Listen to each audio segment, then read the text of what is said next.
Bonsoir, donc pour cette analyse, il y a beaucoup de choses à dire. Premièrement, ouverture avec gap, ici. On laisse à peu près 40 points derrière nous, donc il faudra le surveiller parce qu'on ira tendre à le combler. On annule bien sûr le double bottom qui était en formation sur ce niveau jusqu'à 3400, puisqu'il a été invalidé au franchissement de la moyenne mobile 20. Donc maintenant qu'on n'a plus de double bottom, on a un double top qui se forme, et ça c'est dangereux parce qu'un double top, donc on reporte la hauteur ici, donc si je reporte là, on arrive à quelque chose qui tourne autour de 2776 avec un point bas maximum pardon.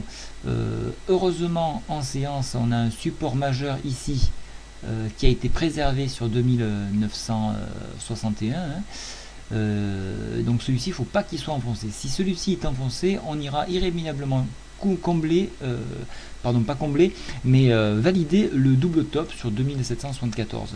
Donc il faut faire attention et défendre ce niveau-là pour ceux qui nous jouaient la hausse. Alors maintenant, donc si je... Et alors, important ici, vous voyez, on a le début d'un SAR baissier. Donc on pourrait avoir encore une continuité baissière. Voilà.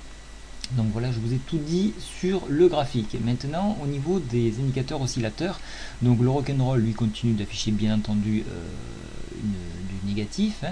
Le zigzag ici est toujours en baisse, c'est la droite turquoise ici.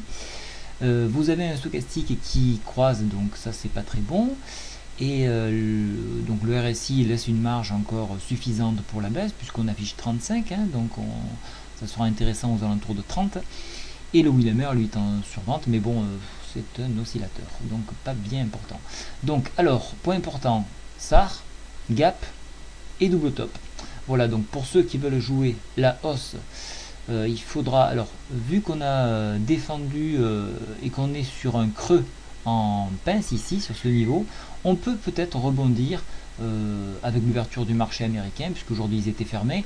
Il peut y avoir non seulement une prise de bénéfice, mais une prise de position pour revenir à peu près au milieu ici, sur 3034, voire même 3070.